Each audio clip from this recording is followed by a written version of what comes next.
Faire des économies, oui, mais sur quoi et surtout par où commencer? Content de vous retrouver avec toute l'équipe autour de la table. Quentin, Romaric, Antoine, tout le monde va bien aujourd'hui? Ouais. On a un invité aujourd'hui. Oui, Qui est-ce? C'est Elvis. Ah, oui. T'es venu avec une surprise. Elvis, c'est un peu la mascotte de notre équipe. Ah oui. Ouais. C'est la mascotte de 20 minutes TV. Bah, moi aussi j'ai une surprise pour vous aujourd'hui. Regardez, elle est là sous la table. J'étais faire mes petites courses. Ah, le Père Noël est en avance. Eh bah ouais, le Père Noël est en avance. T'as même ton petit Le panier. petit calendrier de l'Avent, parce qu'on est 29 novembre quand même aujourd'hui. C'est vrai. J'ai caché les marques évidemment. J'ai l'impression Alors, d'entendre Là, Maria. elle est pas du tout. Allez, Ah, je fais celui-ci. passer. Tu préfères lequel? Oh, pas de Peu préférence, importe, hein. Celui avec du cyanure. C'est pour Maria. Tiens, Merci. on va C'est regarder beau, un peu c'est après. beau, Ils sont beau. beaux, hein? Très. Ça donne faim, on a envie de C'est les vrai, manger dès maintenant. Wow. Eh ben alors, je vais quand même vous donner le prix Merci parce que Noah. Oui, je trouve que c'est de plus en plus cher. Si vous, on me dit qu'en régie ils sont jaloux parce qu'ils n'ont pas de calendrier de l'Avent. Ah ouais, Voilà. fallait passer Voilà. dans le poste. Et ouais, il fallait venir là. Et oui, parce qu'on va quand même parler du prix de ces calendriers. J'ai quand même payé en moyenne 10 balles par calendrier. Ouais, ça C'est coûte cher original quand maintenant. même de donner un cadeau et de dire le prix juste après. Quand même. Ouais, Enfin, mais c'est parce qu'en fait il y a une tirelire là-bas. C'est pour que tu mettes de Ah, l'argent c'est dedans. ça. Voilà. On en parlera avec toi plus précisément. Exactement, tout à l'heure, et justement, Romaric. je vais te dire si tu étais dans les prix moyens Ouais. dépensés par les Français. Ouais, je trouve que c'est un petit peu cher, hein, on abuse. Quant à toi, Quentin, aujourd'hui Oui. c'est un autre sujet. Bah, pas grand chose à voir avec Noël, à moins que tu veuilles laisser ton ado s'acheter ses propres cadeaux, parce qu'on va parler des cartes pour enfants ou ados, pour qu'ils puissent faire leurs achats eux-mêmes. On a une carte prépayée donc. Oui, alors Pas ça, forcément pas forcément, C'est c'est pour être lié à un compte, mais on en parlera. Ok, bon bah on parle de ça dans un instant. Et toi Antoine, je sens que tu as commencé à faire tes cadeaux de Noël, non? Non, mais moi là, je Pas mange encore des chocolats, laisse-moi. Ok, tranquille. ouais, donc du coup c'est fini la Si, chronique si, aujourd'hui. allez, je vais te parler des jouets de les jouets de collection. collection, Ça va voilà. être fifou. Allez, je mange Bon des mauvais chocolats. plan. Assez bon plan, si bon Ah, plan. Allez, ok. bon plan. Eh ben on en Bon parle dans un investissement instant. chelou. Sans oublier en fin d'émission nos copains les milliardaires. Jean nous rejoindra évidemment comme chaque semaine. Bienvenue dans Plein les Poches. L'économie, c'est un peu comme une pâte à crêpes. Parfois, ça monte bien, parfois, ça retombe. Vous l'avez compris, on va parler du cycle économique. Et pour rendre tout ça plus digeste, notre journaliste a troqué les graphiques contre une crêpière. C'est Jean-Loup Delmas. Salut les Evonulos. Aujourd'hui, on va parler d'un truc en économie qui monte, qui descend, qui s'en va et qui revient, les cycles économiques. Alors, prêt pour le grand 8, on vous explique avec des crêpes. L'économie passe par 4 grandes phases dans ce qu'on appelle le cycle économique. L'expansion, le pic, la récession et la reprise. Pour cela, on va s'imaginer une crêperie spécialisée dans la vente de crêpes à la pâte à tartiner. L'expansion, c'est simple, c'est quand tout va bien. Tout le monde veut acheter votre crêpe à la pâte à tartiner. Vous tartinez massivement, les clients sont là, du coup vous embauchez toujours plus, le PIB, donc la richesse du pays augmente. Non, vraiment, tout va bien. Ensuite, il y a le pic. C'est simple, vous êtes au top, mais c'est là que la machine commence à dérailler. En effet, vous êtes tellement haut qu'il y a beaucoup trop de demandes et vous n'arrivez plus à tout tartiner correctement. Du coup, les prix augmentent, l'inflation grimpe et les clients commencent à sentir le vent tourner. Troisième phase, la récession. Eh bien, c'est simple, les prix sont montés beaucoup trop haut, du coup, les clients ne veulent plus de pâte à tartiner dans leurs crêpes et là, c'est la dégringolade. Plus personne ne consomme, les prix s'effondrent, vous devez licencier des employés de votre crêperie, bref, tout va mal. Le PIB chute et si ça dure trop longtemps, on appelle même ça une dépression. Ce qui nous amène à la quatrième phase, la reprise. Les prix ont tellement baissé avec la récession, voire la dépression, que nos crêpes à la pâte à tartiner redeviennent abordables. Du coup, les clients en reveulent. Et hop, nous sommes repartis pour un tour. Les banques centrales, comme la BCE, jouent les belles 2 heures et essaient de réguler tout ça pour limiter l'impact de ces cycles négatifs. Par exemple, elles baissent les taux d'intérêt pour relancer la fête et la consommation, ou bien elles les augmentent pour essayer de limiter l'inflation. Les cycles longs durent en moyenne 5-6 ans, mais des cycles dans des secteurs très précis, comme par exemple l'immobilier ou bien la tech, peuvent être beaucoup plus rapides. Il peut y avoir des mini-cycles dans le cycle. Par exemple, si je fais des crêpes à la pâte à tartiner et sans zéro gluten, je crée un secteur particulier qui peut avoir son mini-cycle beaucoup plus rapide que le grand cycle général. Car vous voyez, l'économie, ce n'est jamais plat, contrairement à une crêpe. C'est une tradition qui annonce l'arrivée de Noël. Tous, enfants et grands, adoreront ce petit rituel quotidien et on en a d'ailleurs déjà ouvert, n'est-ce pas Antoine? Voilà, il a fini même déjà. Et là je parle des cases des calendriers de l'Avent, il a même plus le sien sur la table. Désolé mon fils, papa il a tout mangé. On va parler du prix des calendriers de l'Avent tout de suite avec Romaric. Bon, je te disais, Romaric, que moi j'ai payé à peu près 10 € par calendrier là en moyenne. Cher ou pas cher alors? Écoute, t'es dans le prix moyen du prix des calendriers. Moi, j'ai apporté celui-là, qui donne un exemple en fait, qui est un des, pas ce modèle-là particulièrement, mais qui est dans la gamme la plus vendue et qui est à 3 €. Ah oui. Ah oui, voilà. Je vais vous expliquer pourquoi. On va voir quand même. Non, pas tout à fait. Pas tout à fait. Il y a une question de qualité, il y a une question de finition aussi du produit. Celui-là d'ailleurs, je te le donne si tu veux, tu peux commencer à l'ouvrir. J'adore, c'est trop cool. Tu vois l'échange, t'as vu l'échange comme je suis gagnant? Moi je suis hyper content. Moi aussi parce que j'adore les calendriers de l'Avent. En vrai, c'est le petit plaisir, je sais pas vous, mais c'est le petit plaisir du mois de décembre. Ça annonce Noël. On rentre doucement dedans. Souvent, avec jour après jour, les cadeaux ou les chocolats sont de plus en plus gros. Donc j'adore ça. En fait, ça devrait commencer le 1er novembre. Comme ça, on en a un en novembre, un en décembre et le calendrier de l'après. Oui, mais tu sais comment c'est, j'allais dire, on va commencer à la rentrée. Après les vacances, mais pourquoi pas?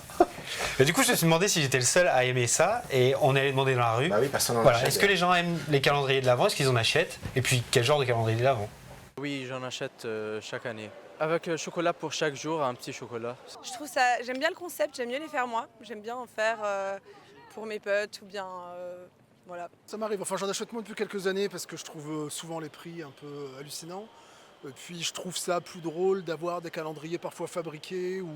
Enfin ça se fait beaucoup dans ma famille mais j'aime bien les calendriers de l'Avent. Ouais. En tout cas c'est un souvenir d'enfance qui est assez chouette chez moi. Ouais. Pas forcément dans l'absolu, mais j'aimais bien ma mère me faisait des calendriers de l'Avent quand j'étais petite où elle avait des petits sachets et elle me mettait des petits trucs qui me plaisaient à moi parce que c'est ma mère, elle me connaît. Et ça j'aimais bien, je trouve que c'est très mignon. Et j'aime bien avoir un cadeau le matin quand je me réveille à 6h, qu'il fait nuit, qu'il fait froid et que je dois travailler.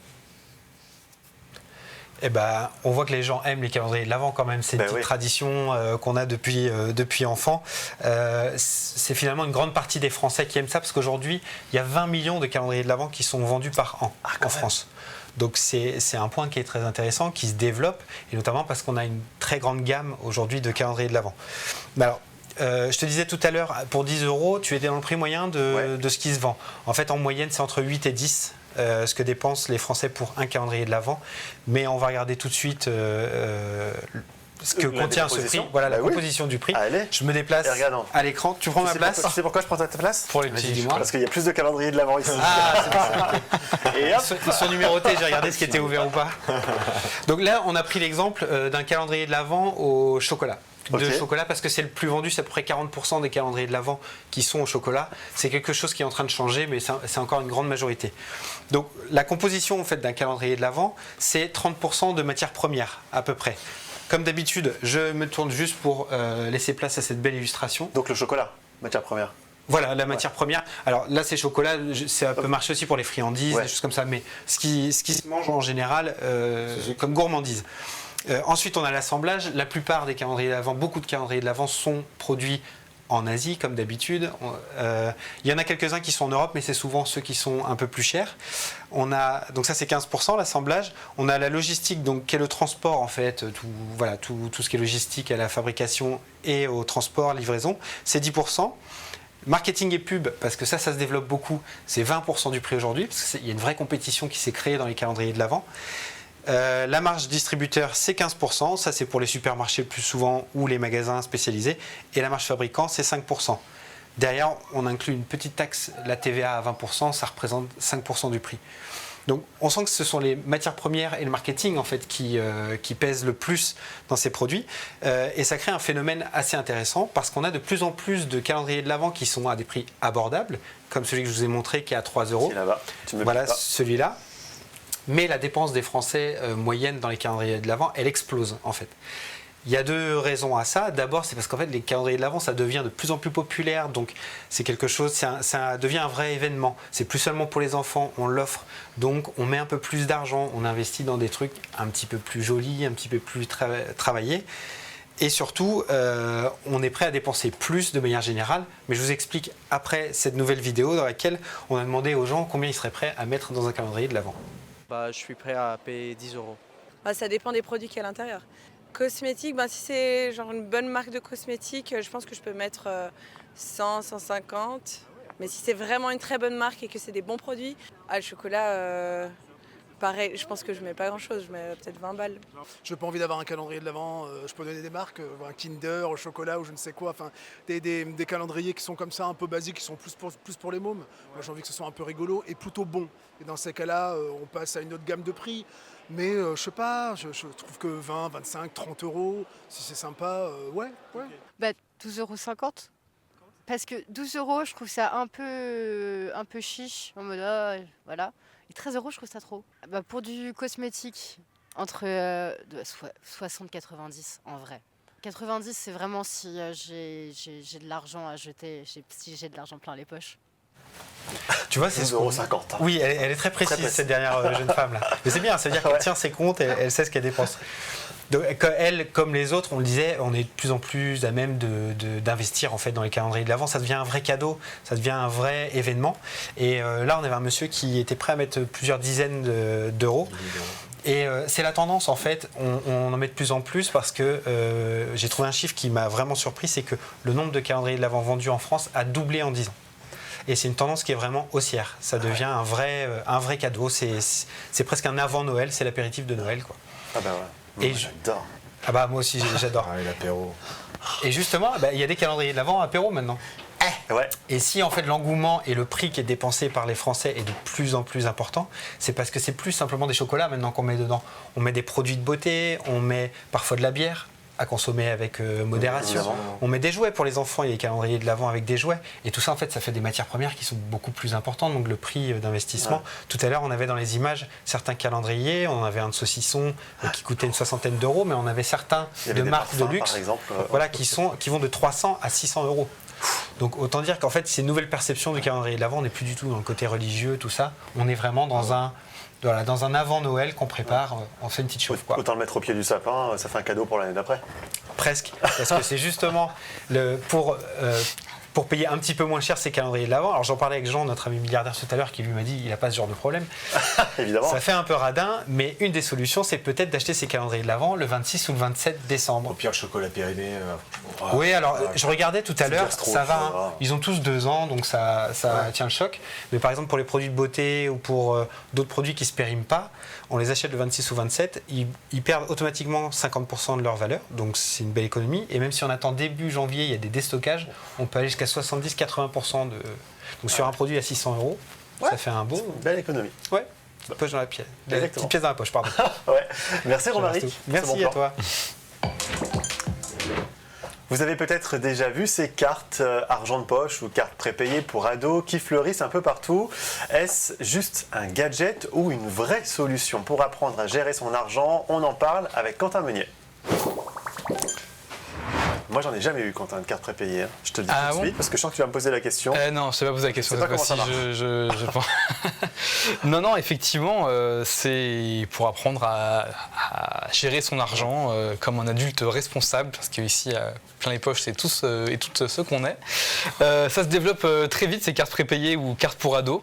C'est donc des cartes qui sont alimentées par les parents et les jeunes peuvent s'en servir pour retirer ou payer dans des limites fixées et surtout sans découvert possible. Donc elles sont souvent proposées à partir de 10-12 ans. D'après le baromètre de Pixpay, c'est une des marques qui en propose ce genre de cartes, mais vous pouvez aussi en trouver dans plein de formules différentes, y compris chez les banques classiques, genre Caisse d'épargne, Crédit Agricole. Selon le baromètre de Pixpay, donc, ils sont un peu plus de la moitié des 10-18 ans à régler leur achat par carte, et le nombre de paiements mensuels augmente, mais aussi le nombre d'achats en ligne ou de paiements par téléphone. Ah ouais. Mais alors du coup, à quoi ça sert ? Comme toujours, il y a des avantages et des inconvénients. Côté avantage, c'est des cartes prépayées qui permettent aux ados de faire leurs propres achats, on l'a dit, donc d'être un petit peu autonome, tout en restant dans un cadre sans risque de découvert ou de grosses dépenses surprises. Elle donne accès à des retraits en distributeur également, mais les parents peuvent choisir d'activer l'option ou non. C'est des cartes qui peuvent être un bon outil pour initier à la gestion d'un budget avec des règles personnalisées. On en discute ensemble et on fixe des limites, on suit ses dépenses, on se responsabilise un petit peu. Et pour les parents, ça peut être une alternative à l'argent liquide ou au simple virement sur un compte sans trace. Donc ça, c'est les avantages et les inconvénients maintenant. Alors au niveau des avantages, il y a souvent des frais ou des abonnements, comme avec une vraie carte de crédit. Certaines cartes pour ados peuvent coûter plusieurs euros par mois. Et le risque, c'est de transformer ça un petit peu en garantie, en badge d'autonomie, sans que l'ado comprenne vraiment la valeur de l'argent, surtout parce que ça dématérialise l'argent. Un article du Monde que j'ai lu pour préparer cette chronique souligne qu'il y a beaucoup d'ados qui ont du mal à évaluer ce qu'ils dépensent lorsqu'ils payent par carte plutôt que par espèce, par exemple. Ah oui. Donc l'outil seul, en fait, il va pas suffire, voilà. Et il va falloir, comme les adultes, avec 150 balles au billet, tu fais ah oui. Voilà. Donc là, en fait, si tu accompagnes pas ça avec une discussion, un accompagnement des parents, ça peut se transformer en un instrument sans que ça soit vraiment pédagogique, quoi. Mais alors du coup, comment s'assurer que c'est un vrai outil éducatif et pas un simple gadget? Alors, j'ai pas d'enfant, donc j'en sais rien. non, mais je plaisante. Mais au vu de ce qu'on a dit, ce que je retiendrai comme conseil, c'est donc de choisir une carte, une formule adaptée à l'âge et à la maturité de l'adolescent, forcément. Pas besoin d'abonnement avec toutes les options possibles et imaginables de retrait, de paiement, si on s'en sert pas à la fin. Mettre en place aussi un dialogue, fixer par exemple un budget, des objectifs de tous les mois, tu arrives à mettre tant d'euros de côté, pas de plus de temps de dépenses, etc. Sinon, c'est juste donner la carte et dire on te donne de l'argent, débrouille-toi avec. Et aussi, si besoin, interdire certaines catégories d'achats où il peut y avoir de l'argent qui part très vite sans que l'adolescent ait encore un peu le contrôle et la retenue sur ses dépenses. Les jeux vidéo en ligne, différents types de dépenses impulsives comme ça, et utiliser pourquoi pas un système de notification en temps réel pour discuter de ces choix-là. Merci Quentin. Pour ces bonnes astuces à destination des parents, mais aussi des enfants du coup. S'ils nous regardent, et on le souhaite, ils sont des milliards qui sont là devant leur poste. Merci Quentin. Salut. Des messages qui semblent venir d'un ami, un lien à cliquer et en un instant, votre compte WhatsApp peut être piraté. C'est ce qu'on appelle le phishing. Dans cette vidéo qui va suivre, notre journaliste Thomas Michobielic vous explique comment repérer les arnaques et protéger votre compte pour ne pas vous faire avoir. C'est maintenant. Bonjour, ma nièce participe à un concours, pouvez-vous voter pour elle? Ce message vous paraît innocent, mais c'est le début d'une arnaque très dangereuse. Des fraudeurs envoient un lien, le plus souvent via WhatsApp, vous invitant à voter pour un candidat présenté comme étant son protégé, son ami ou un membre de sa famille. Le lien mène à une fausse page de vote qui semble ultra crédible, photos, compteur de vote et interface propre. Puis, vous êtes invité à entrer votre numéro WhatsApp pour voter. À ce moment-là, les escrocs activent une session de connexion via WhatsApp Web avec un code unique. Et si vous saisissez ce code, votre compte est piraté. Résultat, ils peuvent lire vos conversations, envoyer des messages à vos contacts, vous extorquer de l'argent ou escroquer vos proches en utilisant votre propre compte. Alors, comment éviter de tomber dans le piège ? D'abord, ne participez jamais à un vote ou un concours via un lien reçu sans vérification, même si ça vient d'un ami. Ne communiquez jamais de code de vérification reçu de WhatsApp ou d'une autre appli. Et activez la vérification à 2 étapes pour renforcer la sécurité de votre compte.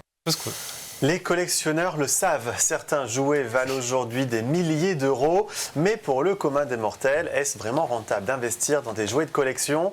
Antoine nous livre tous les éléments pour trancher, c'est l'investissement chelou. Et Antoine, il est venu accompagner de notre ami Elvis, le nounours. Il est de collection ou pas celui-là? Parce qu'il n'est pas vraiment du tout de collection. Ah bah voilà. Il l'est un peu devenu parce que c'est devenu un objet unique puisque on nous l'avait prêté pour un tournage. Et il est resté avec nous depuis 2 ans. Donc en fait, on l'a adopté. Il est un peu unique. Il est beau, hein. Voilà, ouais.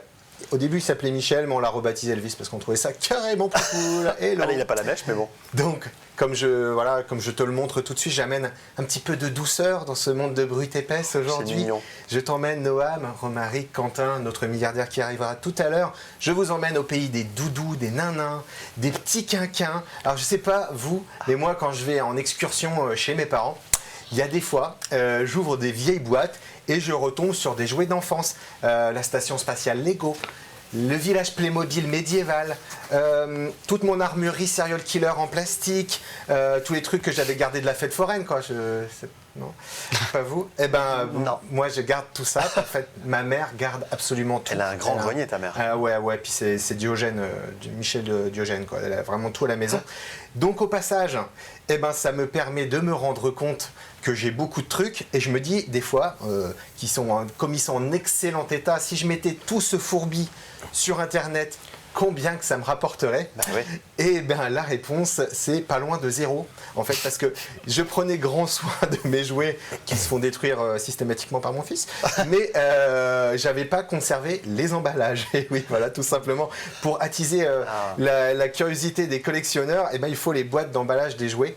Et parfois, les boîtes d'emballage se négocient plus cher que les jouets eux-mêmes. Et ça, ce n'est pas moi qui le dis, c'est Caroline Rivière. Et là, tu vas me dire, Noam, c'est qui celle-là? Alors attends, mais Antoine, c'est qui celle-là? Eh bien, Incroyable. l'excellente, Quel jeu d'acteur. la délicieuse Caroline Rivière, elle est commissaire-priseur de la maison Ivoire à Chartres. Cette maison-là, elle est spécialisée et reconnue au plan international dans le domaine des jouets de collection. C'est vraiment des spécialistes. Et ça tombe drôlement bien parce que pour vous, je suis allé la rencontrer directement dans ce lieu magnifique qu'est l'église Sainte-Foy à Chartres. Pas la cathédrale, hein, n'y allez pas, c'est pas là-bas. Non. Qui a été réaffectée en salle des ventes. C'est à 2 pas de la cathédrale. Petit tips, c'est à côté de la gare. Rien que pour vous, la commissaire-priseur m'a livré tout le miel de son expertise afin que vous réalisiez des jolies affaires avec les jouets de collection et on l'écoute tout de suite. La Galerie de Chartres, c'est une centaine de ventes par an. On est spécialisé en jouets anciens depuis une 50aine d'années environ. Ce qui est important, c'est de très bien cibler son achat. Donc vous allez pouvoir acheter des pièces à partir de quelques dizaines d'euros. Bien sûr, il y a des pièces qui peuvent s'envoler à plusieurs dizaines de milliers d'euros. Mais il faut toujours être très attentif sur ce que vous achetez, c'est-à-dire toujours viser un achat qui soit assez iconique, qui soit donc vraiment un classique du jouet. Typiquement, là, on a Goldorak à côté de nous, c'est un très bon exemple parce qu'il y a toujours des collectionneurs. Derrière moi, vous avez des bateaux qui sont des bateaux Marklin, des bateaux Bing. Pareil, c'est des pièces iconiques qui sont assez recherchées. Donc ça, on sait que c'est une valeur sûre, voire qu'il peut y avoir une plus-value à la sortie.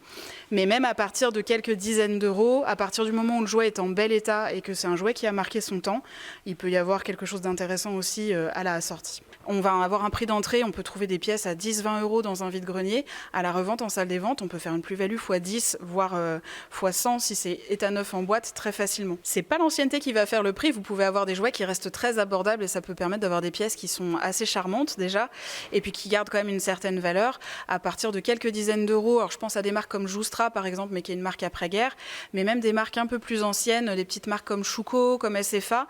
Il y a des pièces à partir d'une centaine d'euros et qui sont des valeurs de placement assez sûres.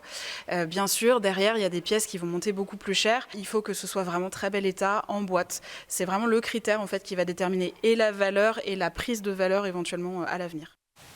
Ouais, parce qu'on est à ça de plus me voir, hein, Antoine, là. Non, mais il se repose. Je suis fatigué.